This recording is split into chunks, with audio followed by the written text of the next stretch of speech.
देश के कॉरपोरेट इतिहास का सबसे चर्चित डीमर्जर पूरा हो गया है। करीब 2.5 साल पहले शुरू हुई प्रक्रिया अब अपने अंतिम पड़ाव पर पहुंच चुकी है और वेदांता लिमिटेड की अलग अलग कंपनियां शेयर बाजार में लिस्ट हो गई हैं। इस डीमर्जर का मकसद था कारोबार को आसान बनाना, अलग अलग बिजनेस की सही वैल्यू सामने लाना और निवेशकों को हर सेक्टर में सीधे निवेश का मौका देना। सोमवार को वेदांता ग्रुप की 4 नई कंपनियों की शेयर बाजार में एंट्री हुई। बाजार को सबसे ज्यादा उत्सुकता इस बात की थी कि आखिर इन कंपनियों की लिस्टिंग किस कीमत पर होगी और निवेशकों को कितना फायदा मिलेगा। खासकर वेदांता एल्यूमिनियम मेटल को लेकर काफी चर्चा थी, क्योंकि ये ग्रुप का सबसे बड़ा और सबसे ज्यादा मुनाफा कमाने वाला कारोबार माना जाता है। डीमर्जर के बाद समूह का कारोबार 5 प्रमुख हिस्सों में बंट गया: Vedanta limited, Vedanta aluminium metal, Vedanta iron and steel, Vedanta oil and gas और वेदांता पावर। अब निवेशक अपनी पसंद के सेक्टर में सीधे निवेश कर सकते हैं। अगर किसी को एल्यूमिनियम बिजनेस पसंद है तो वो सिर्फ उस कंपनी में निवेश कर सकता है। इसी तरह तेल और गैस, पावर या स्टील कारोबार में भी अलग से निवेश संभव हो गया है। वेदांता ग्रुप की सभी सब्सिडियरी कंपनी की लिस्टिंग हो गई है। वेदांता एल्यूमिनियम मेटल का शेयर 527 रुपए के करीब लिस्ट हुआ है। लिस्टिंग के बाद शेयर ने 538 रुपए का इंट्राडे हाई भी बनाया। हालांकि शुरुआती मुनाफा वसूली के कारण बाद में इसमें गिरावट देखने को मिली और शेयर 5% के लोअर सर्किट पर 500 रुपए के नीचे आ गया। इसके बावजूद निवेशकों के लिए लिस्टिंग काफी मजबूत मानी जा रही है, क्योंकि बाजार की अपेक्षाओं से बेहतर वैल्यू सामने आई है। वेदांता आयरन एंड स्टील की शुरुआत थोड़ी कमजोर रही। बीएसई पर यह शेयर 22 रुपए 25 पैसे पर खुला, लेकिन कुछ ही समय में दबाव में आ गया। कारोबार के दौरान ये 19.60 रुपए तक फिसल गया और बाद में करीब 21.05 रुपए के आसपास कारोबार करता दिखाई दिया। यह अपने शुरुआती भाव से लगभग 5% नीचे था। स्टील सेक्टर इस समय वैश्विक स्तर पर चुनौतियों का सामना कर रहा है। चीन की अतिरिक्त उत्पादन क्षमता और कमजोर मांग के कारण निवेशकों का उत्साह फिलहाल सीमित दिखाई दे रहा है। वेदांता ऑयल एंड गैस का शेयर 39 रुपए पर लिस्ट हुआ। शुरुआती कारोबार में ये 40.95 रुपए तक पहुंचा, लेकिन बाद में इसमें बिकवाली बढ़ गई। शेयर 37.05 रुपए पर 5% के लोअर सर्किट में फंस गया। हालांकि विशेषज्ञों का मानना है कि ये कारोबार लंबी अवधि में बेहद महत्वपूर्ण साबित हो सकता है, क्योंकि भारत अपनी ऊर्जा जरूरतों को पूरा करने के लिए घरेलू उत्पादन बढ़ाने पर जोर दे रहा है। वेदांता पावर की शुरुआत सबसे संतुलित रही। शेयर 41.30 रुपए पर खुला और कारोबार के दौरान 43.35 रुपए तक पहुंच गया। बाद में तकरीबन 42.60 रुपए पर कारोबार करता दिखाई दिया। भारत में बिजली की मांग लगातार बढ़ रही है। डेटा सेंटर, इलेक्ट्रिक वाहन, मैन्युफैक्चरिंग और इंफ्रास्ट्रक्चर निवेश के कारण आने वाले वर्षों में पावर सेक्टर की मांग और बढ़ सकती है।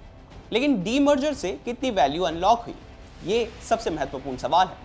डीमर्जर से पहले वेदांता लिमिटेड का कुल मार्केट कैप 3,02,000 करोड़ रुपए था। लिस्टिंग के बाद सभी 5 कंपनियों का संयुक्त मार्केट कैप करीब 3,55,000 करोड़ रुपए पहुंच गया। यानी निवेशकों की कुल संपत्ति में लगभग 53,000 करोड़ रुपए का अतिरिक्त मूल्य जुड़ गया है। इसे ही बाजार की भाषा में वैल्यू अनलॉकिंग कहा जाता है। यही वजह है कि बड़ी कंपनियां समय समय पर डीमर्जर का रास्ता अपनाती है, ताकि हर कारोबार की वास्तविक कीमत सामने आ सके। वैल्यू अनलॉकिंग के बाद वेदांता लिमिटेड के शेयर में कमजोरी देखी गई। वेदांता का शेयर 1.25% की गिरावट के साथ 305 रुपए के करीब ट्रेड कर रहा था। निवेशकों को यह भी समझना चाहिए कि फिलहाल नई लिस्ट हुई सभी कंपनियां बीएसई के टी ग्रुप में रखी गई है। टी ग्रुप का मतलब ट्रेड टू ट्रेड सेगमेंट है। इस श्रेणी के शेयरों में इंट्राडे ट्रेडिंग की अनुमति नहीं होती। यदि कोई शेयर खरीदना है तो उसे डिलीवरी लेनी पड़ती है। बीएसई के अनुसार ये शेयर शुरुआती 10 ट्रेडिंग सत्रों तक इसी श्रेणी में रहेंगे। इसका मकसद अत्यधिक सट्टेबाजी को रोकना और शेयरों में स्थिरता बनाए रखना है। अब सबसे बड़ा सवाल, आगे किस कंपनी में सबसे ज्यादा पैसा बन सकता है? यही वो सवाल है जिसका जवाब हर निवेशक जानना चाहता है। वेदांता एल्यूमिनियम मेटल, अगर सिर्फ बिजनेस क्वालिटी और कमाई की क्षमता को देखा जाए तो एल्यूमिनियम कारोबार सबसे मजबूत दिखाई देता है। भारत में एल्यूमिनियम की मांग लगातार बढ़ रही है।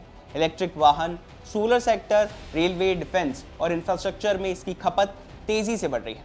वेदांता देश के सबसे बड़े एल्यूमिनियम उत्पादकों में शामिल है। इसके पास मजबूत उत्पादन क्षमता, लागत पर नियंत्रण और निर्यात का बड़ा अवसर मौजूद है। कई विश्लेषकों का मानना है कि लंबी अवधि में यह ग्रुप की सबसे मूल्यवान कंपनी बन सकती है। अगर कोई निवेशक ज्यादा जोखिम लेकर बड़ा रिटर्न चाहता है तो ऑयल एंड गैस कारोबार पर नजर रख सकता है। भारत अपनी ऊर्जा जरूरतों का बड़ा हिस्सा आयात करता है। सरकार घरेलू उत्पादन बढ़ाने पर लगातार जोर दे रही है। अगर कच्चे तेल की कीमतें $70 से $75 के करीब आई और उत्पादन बढ़ा तो ये कारोबार आगे अच्छा कर सकता है। हालांकि इसमें कमोडिटी कीमतों का जोखिम भी काफी ज्यादा है। भारत की अर्थव्यवस्था के बढ़ने के साथ बिजली की मांग लगातार बढ़ रही है। Data centre, AI infrastructure, electric वाहन और औद्योगिक विस्तार आने वाले वर्षों में बिजली खपत को नई ऊंचाइयों पर ले जा सकते हैं। इस वजह से पावर बिजनेस निवेशकों को स्थिर और लंबी अवधि का रिटर्न दे सकता है। स्टील कारोबार फिलहाल चक्रीय दबाव में है। अगर ग्लोबल इकोनॉमी मजबूत होती है और चीन का दबाव कम होता है तो इसमें तेजी आ सकती है, लेकिन फिलहाल ये सबसे ज्यादा रिस्क वाला कारोबार दिखाई देता है। निवेशकों को ये भी नहीं भूलना चाहिए कि डीमर्जर के बाद भी वेदांता लिमिटेड एक महत्वपूर्ण कंपनी बनी हुई है। कंपनी के पास जिंक, कॉपर और अन्य संसाधन कारोबार मौजूद है। इसके अलावा वेदांता समूह की पहचान मजबूत डिविडेंड देने वाली कंपनियों में होती है। अगर कमोडिटी की कीमतें अनुकूल रही तो वेदांता लिमिटेड भी अच्छा प्रदर्शन कर सकती है। अभी निवेशकों को लिस्टिंग के पहले दिन आई तेज उतार चढ़ाव से घबराने की जरूरत नहीं है। डीमर्जर के बाद अक्सर नई कंपनियों में शुरुआती दिनों में कीमतों की खोज यानी कि प्राइस डिस्कवरी होती है। कुछ निवेशक मुनाफा वसूली करते हैं जबकि कुछ नई खरीदारी करते हैं। इस वजह से पहले कुछ हफ्तों तक अस्थिरता बनी रह सकती है। जो निवेशक लंबी अवधि का नजरिया रखते हैं उनके लिए सबसे जरूरी बात यह है कि वो हर कंपनी के कारोबार को अलग अलग समझें और उसी आधार पर निवेश का फैसला लें।